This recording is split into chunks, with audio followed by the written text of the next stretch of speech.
bonjour, donc cette vidéo concerne la séance 4 sur les vecteurs. On va faire la leçon, donc le paragraphe grand 2 avec les sous-paragraphes petit 1 et petit 2.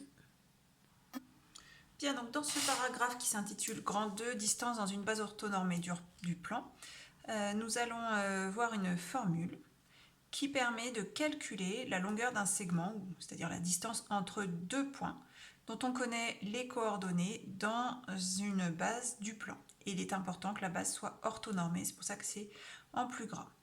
Alors il y a juste un petit souci au niveau de l'écriture ici des coordonnées des vecteurs. Ce sont des points, donc on ne les écrit pas en colonne, donc je vais modifier. Voilà, c'est modifié. Donc XA, YA pour les coordonnées du point A, XB, YB pour les coordonnées du point B. Alors, pour calculer la longueur du segment AB, donc la distance entre les points A et B, on va appliquer cette formule, c'est la racine carrée de la différence des abscisses au carré plus la différence des ordonnées au carré. Vous pouvez très bien commencer par le point A ici et mettre le B ici. Et pareil, là, ça n'a pas d'importance. Alors, appliquons tout de suite cette formule dans le point méthode en dessous. Donc, même chose, là, les coordonnées, il faudrait les remettre correctement.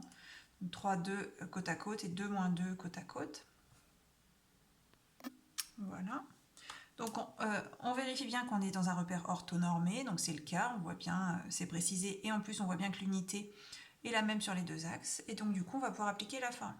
Donc on la réécrit, vous devez toujours la réécrire. Donc xb moins xa au carré plus yb moins ya au carré. Alors, on va remplacer par les valeurs. Donc xb, c'est l'abscisse de b, donc c'est 3. Moins x, je me suis trompée, l'abscisse de b, c'est pas 3, c'est 2. Donc l'abscisse de b, c'est 2. Notez que ça n'aurait pas changé le résultat. Moins xa, 3. Plus yb, moins 2. Moins ya qui vaut 2 au carré. On continue, donc on va calculer en respectant les priorités opératoires, c'est-à-dire d'abord les parenthèses. 2 moins 3, ça fait moins 1 que l'on va devoir mettre au carré. Donc on n'oublie pas les parenthèses, sinon le moins n'est pas au carré. Moins 2, ça fait moins 4. Donc même chose, on met bien les parenthèses, puis le carré. Et on rajoute la racine. On continue. Donc là, je vais pouvoir calculer mes carrés. Moins 1 au carré, ça fait 1, puisque c'est moins 1 fois moins 1. Moins 4 au carré, ça fait 16. On n'oublie pas la racine carrée. Et il ne nous reste plus qu'à faire la somme des deux nombres et on obtient racine de 17. Alors, juste une précision. À ce stade-là, vous ne pouvez plus avoir de nombres négatifs, puisque vous venez de calculer des carrés. Le carré de n'importe quel nombre réel est positif. Deuxième chose. Ici, on ne va pas avoir d'unité, même s'il s'agit d'une longueur, sauf si l'unité de votre repère vous est donnée en centimètres. Si on vous dit par exemple choisir 1 cm pour unité, là ok. Mais ici en fait on n'a pas d'unité de longueur comme des mètres ou des centimètres, etc. Donc en fait ce résultat-là, ça nous indique que la longueur AB, ça correspond à racine de 17 unités de longueur. C'est-à-dire racine de 17 longueur comme celle-ci. D'accord ? Donc voilà pour l'application de cette méthode.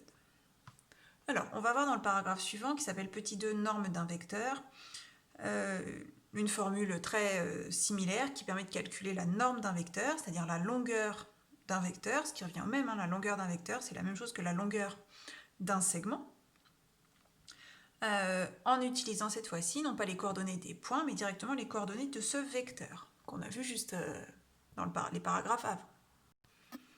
Donc on passe au petit 2, norme d'un vecteur. Donc je vous rappelle que la norme d'un vecteur, ça se dit aussi la longueur du vecteur. Donc on appelle la norme d'un vecteur U, que l'on note U entre deux doubles barres, la longueur commune de tous les représentants de ce vecteur.